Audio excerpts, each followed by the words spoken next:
Everyone in FPL has just been given 5 free transfers. I've already confirmed one of mine and I'm looking at making some other moves either this week or going forward. In today's video, we're going to discuss lots of things like which teams you should be looking to target with your 5 free transfers. How many of them should you be using if you're going to go early? Are there going to be lots of price changes? And actually, if you're on free hit, what could a potential draft look like and which teams should we be targeting both short term and long term as well?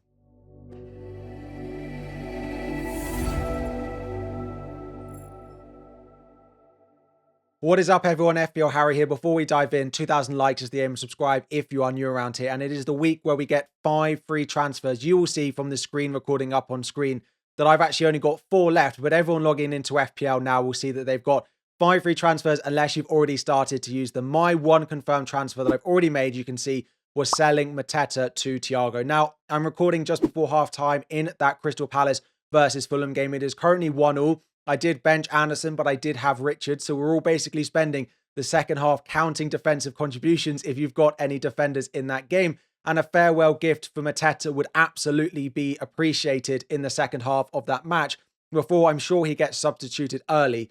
Now, that is because I'm on a bit of a red arrow. The graphics up on screen, they're a little bit up to date. I'll try and up to date them as much as I possibly can before I export and edit this video. Of course, there's still that second half of that match to go, and that there is a match to go on Monday night where I do have Bruno Fernandes. I'm currently on a red arrow from about 165k down to about 210k. Of course, I've still got 2 players to go in the second half of this match. I did bring in Phil Foden for Semenyo, and as a Chelsea fan who was at that game when Semenyo put the ball in the back of the net after about 5 minutes, I thought that is just how FPL works, but it did get ruled out, and Foden went on to get a goal and an assist. So as transfers go, I was pretty happy with that and how that went. The rest of my team hasn't performed particularly well. I had a triple up on Arsenal. Raya got a save point, Timber got defensive contributions, and Saka got an assist. That sounds great, but they combined for a total of just 9 points. Outside of that, Anderson 4 is absolutely fine. Don't mind him getting a low score, but he was then outscored by someone like Dewsbury Hall at a similar price, getting an awful lot of points. Congratulations if you had him.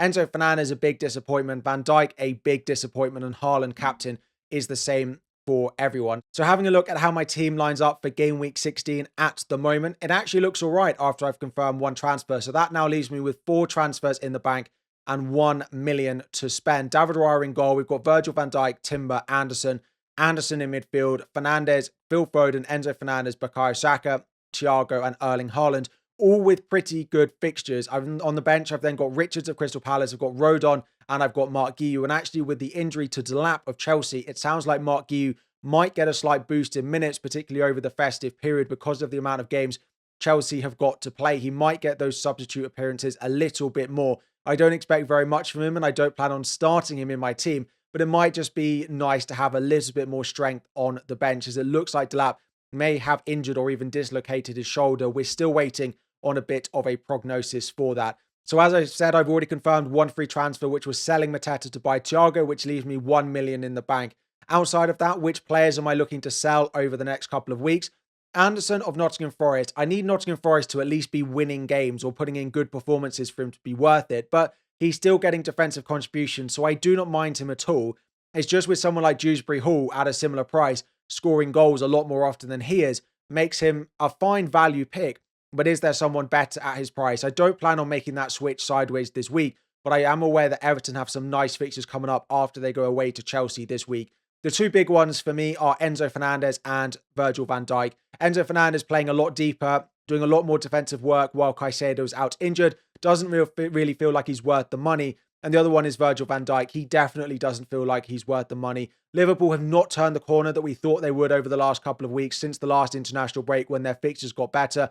They are struggling, and they are definitely struggling from a defensive point of view. Konate is not helping out anyone who owns Virgil van Dijk. Now, he did get DEFCON, but when you're conceding 3 goals and also getting a yellow card for kicking the ball away, it's not great from an FPL point of view. But I do think my team actually looks all right going into game week 16 at the moment. I've got pretty good fixtures across the board, even for those players I'm not that happy about. Anderson is at home to Spurs, Enzo is at home to Everton, and Virgil van Dijk is at home to Brighton. Like, they're not bad fixtures for those players that I'm not happy with, but those are probably the 3 spots that I'm looking at potentially selling next week. The other big thing for me is the captaincy at the moment is currently on Erling Haaland. Now, he did blank against Sunderland. He did have chances in that game, Crystal Palace, though, are a very solid team. I am wondering about moving it off him to the likes of Bukayo Saka. He's probably the only one that I would look to go against him with because it is Wolves at home, and Wolves have been pretty dreadful pretty much all throughout the season so far.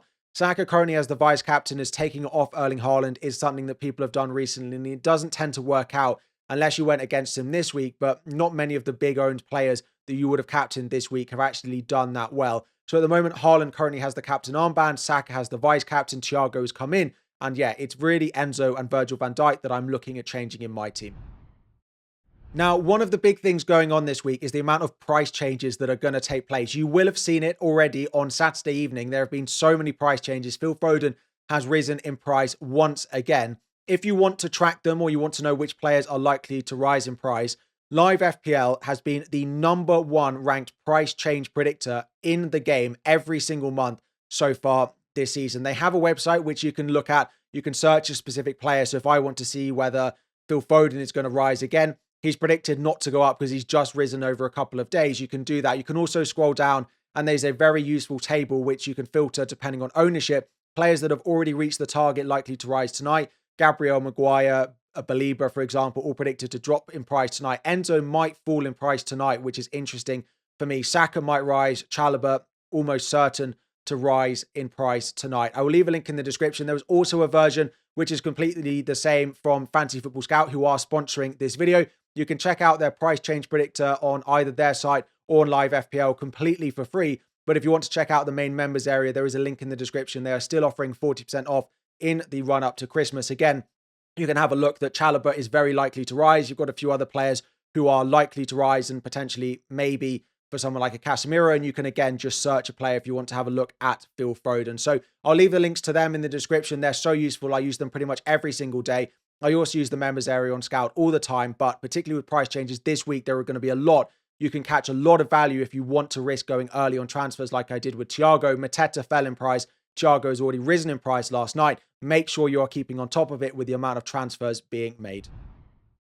Now, in this video, I'm not going to discuss free hit in particular because we're going to do it slightly later on in the week after we've got the Man United performance out of the way, because whether they do well or not might impact a little bit of the team that I put together for you. So do stay around later on in the week where we will have a look at both a wildcard draft and a free hit draft. But if you are looking to tinker away with a potential free hit draft, I've just had a little think about the players I plan on including in that draft. Almost certain that you'd go with triple Arsenal at home to Wolves with the way Wolves are playing. And of course, Arsenal being very good at the moment. Haaland, I would keep in away at Crystal Palace. Now, you could look to gamble against him, although with Mo Salah not really being worth the money with everything that's going on with him over the past couple of days, that is a whole nother video in itself. You could look to go against Haaland, but there's nowhere really to spend the money. So I probably almost certainly wouldn't. Looking at targeting Brentford at home to Leeds. Leeds have been good, but particularly at home. Away from home, they've struggled. So someone like a Thiago, a Collins, or a Dango, a Tara. Remember that Sharda is suspended for Brentford. Also, someone at Fulham, they go away to Burnley. It's difficult to pick Fulham players, but I probably would have someone in there, whether it's an Anderson in defence, whether it's a Wilson in midfield who's just scored an amazing goal, or whether it's Raul Jimenez up front. Outside of that, you're adding in a few more, maybe slightly punty players. A Chelsea defender at home to Everton. I'm not really certain on the Chelsea attack at the moment, though. Potentially a Liverpool player, although Brighton are quite good. If you knew that Ekitike was going to start or Isak was going to start, you could go there, or Cody Gakpo.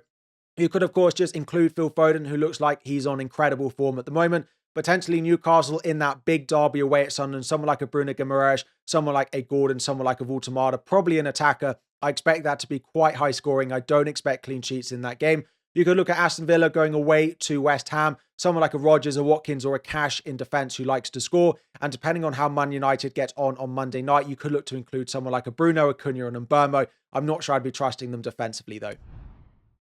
And then normally in these videos, we can target specific questions like, Harry, what do you think of this transfer from A to B? But with everyone having 5 free transfers, it's basically where should we be looking to spend all of them and how many of them should we be looking to spend? So actually, we're just going to use the fixture ticker mainly here to talk about that. Now, how many of those transfers should you be looking to spend? That is completely team dependent.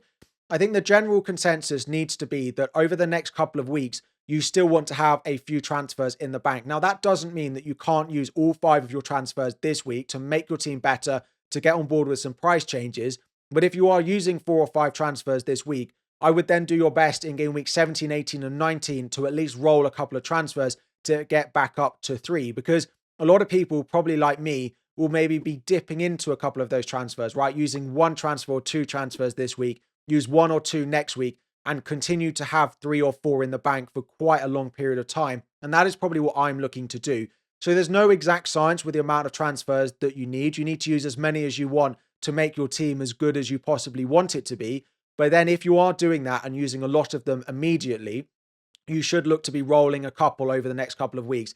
The other big question that I'm getting is, do you need to use all of them this week? No, you absolutely don't. Of course, you need to use one so that you get your free transfer in game week 17 and onwards. You need to use one every week like normal if you were to get up to 5 free transfers. But no, if you don't use your transfers this week, in game week 17, you will still have them. You won't go back down to 1, so you can keep rolling and saving them long term. So to have a look at the fixture ticker, Brentford right at the top, right? So having a look at someone like a Collins in defense or a Thiago up front. Be conservative though. Dango Ouattara, who is very popular, is going away to the African Cup of Nations after game week 16. So you cannot buy him as a long-term punt. But unfortunately, Kevin Schade, who would be the other midfielder you'd probably look to buy, is suspended this week.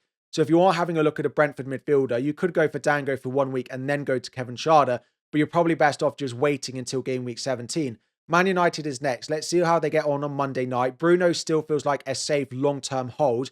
Outside of that, let's see how Cunha gets on. When Mbeumo goes, you could have a look at Cunha, whose minutes will likely go up in the interim whilst Mbeumo is out at the African Cup of Nations. Outside of that, Casemiro is actually ticking along quite nicely. Probably not going to recommend buying him, and I wouldn't buy them defensively. Burnley, there is no investment needed there.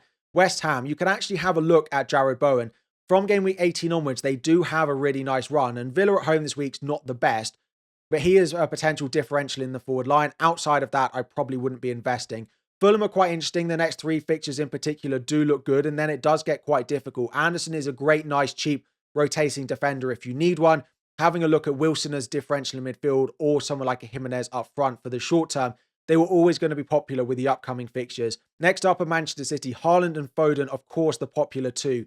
Outside of that, you could go Doku. His attacking returns are not consistent or reliable enough. Looking at them defensively, though, someone like an O'Reilly, someone like a Gvardiol are constantly good picks.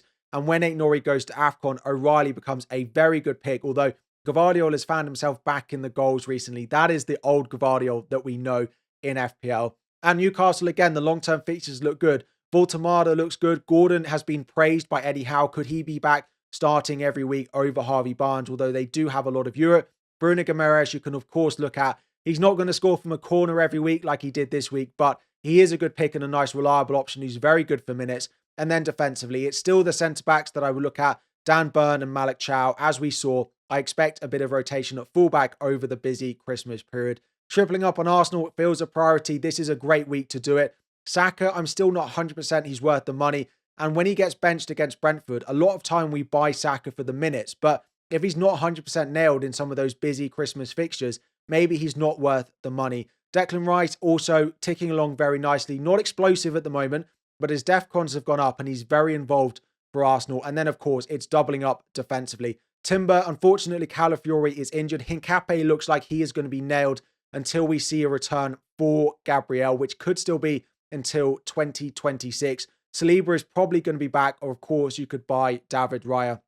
Next up is Liverpool. I would not be buying any Liverpool players. Szoboszlai did get a goal, but they are still too inconsistent for me. Nottingham Forest the same. Everton, I probably would wait a couple of weeks. Again, this is the ability to roll a couple of transfers because from game week 18 to game week sort of 21, someone like a Dewsbury Hall, someone like a Jack Grealish or Keane or Tarkowski will be very popular. Crystal Palace are the team I've got my eye on. Buying Daniel Munoz. Apparently he missed out with a slight knee injury, so we are expecting him back for the Manchester City game, although he is on 4 yellow cards.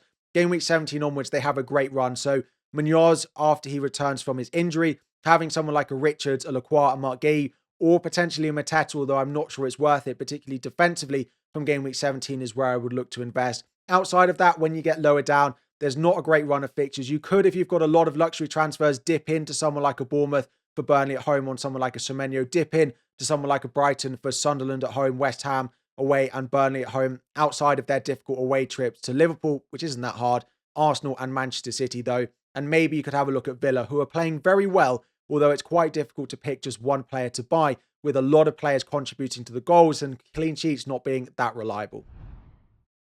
So just going back and having a look at my team, before we go back to the lineup, the big two players that I've said that I want to replace are Enzo Fernandez in midfield and Virgil van Dijk. The plan with Van Dijk is to buy another Crystal Palace defender, most likely. I like their upcoming fixtures. It's just Manchester City this week is the week that I don't like to do it. So whether it's Van Dijk out or whether I look to upgrade an Anderson or a Rodon to someone like a Lacroix or Mark Gahey, or doing Van Dijk to somewhat one of those to free up some money as well, those are all possibilities for me. But because it's the Manchester City fixture this week, unfortunately, it looks like I need to give Van Dijk this week. Outside of that, when you look at potential defenders to buy, Chalobah, I don't trust the Chelsea defence despite them keeping a clean sheet. He has been good. He is definitely one you could look at with 3 home games in the next 4. Although I think a Crystal Palace defender is a priority for me, getting one of the more attacking ones to go alongside Richards. Outside of that, I could have a look at an Everton defender in the likes of Keane, but when they've got Chelsea this week, it's not the best week to go and buy them. So if I really needed a defender this week, it's probably Chalobah against Everton. Of course, it could be Cash if you need a cheaper one. He's away at West Ham, but I'm not really sure it's certain and needed for my team this week. I have the same issue when I look in midfield, when I'm looking for an Enzo Fernandez replacement. I've got triple up on Arsenal, so I can't buy Declan Rice. Semenyo is next. He goes away to United this week, and I just sold him, so I don't plan on buying him back. Bruno Guimaraes is not a bad pick, but he's particularly good at home, right? 10 points at home to Burnley, 10 at home to City, 10 at home to Fulham, 14 at home to Forest, and 6 at home to Liverpool. He's very good at home, and he has Sunderland away, United away in 2 of the next 3, and then Burnley away. These are games he can definitely return in, but he did just score from a corner, and I'm not going to let that cloud his judgment. I, of course, could go to Everton, but when they've got Chelsea and Arsenal in the next 2, this is probably not the time to buy them. Similar, I really like Minter, a blank for him today and a slightly earlier sub, which is something to keep note of. But he goes away to Liverpool and away to Arsenal in 2 of the next 3. Now, away to Liverpool maybe shouldn't be feared as much, but it's not the easiest run over the next 3, and Sunderland are not a bad side. Outside of that, if there's a midfielder that you think I should be considering, then let me know. The other one that I did look at this week is Kevin Schade, but he's now suspended for Brentford at home to Leeds, so I might look at him next week. I could, of course, have a look at Rodgers, but his underlying data and his actual returns have not been that great. Apart from that 15-pointer, he's not had a lot of returns in that midfield role for Aston Villa. They're looking very good, and they do play West Ham, but after that, it's United, Chelsea, Arsenal, so it's not the easiest short-term run of fixtures. So as a result, going back to my team, both the Enzo replacements and the Van Dijk replacements I don't like for game week 16 in particular. So unless there is something that happens, an injury, or I finally look at a midfielder that I like, I think the plan is to roll my other 4 transfers this week into game week 17 to have 5 free transfers, and then look to do something about Van Dijk, and then look to do something about Enzo Fernandez as well. So 1 transfer is confirmed. Lots discussed, lots in this video. Anything else you want me to discuss as the week goes on, drop it all in the comment section down below. As per usual, we'll have transfer targets back this week as there's no midweek FPL. We'll have a look at a wildcard draft, a free hit draft, but anything else you want, let me know in the comment section down below. All right, let me know if you've confirmed any early transfers as well. I've gone early on 1. I'm keeping an eye on those price changes on the live FPL website or on the Fantasy Football Scout site as well. The #1 ranked best place to track those price changes. Anyway, let's wrap it up there. Enjoy your tinkering with all these moves, hopefully to make some improvements, but sometimes we can definitely over-manage our teams. Fingers crossed that the game ends well for me with the Crystal Palace goal. Hopefully Richards gets something. If not, maybe Mateta, but I'm not that hopeful. And then on Man United on Monday night as well. Anyway, let's wrap it up there. Thank you all for watching. 2,000 likes is the aim. Subscribe if you are new around here. Any questions about this game, we drop it in the comment section down below, and I'll be back again very soon.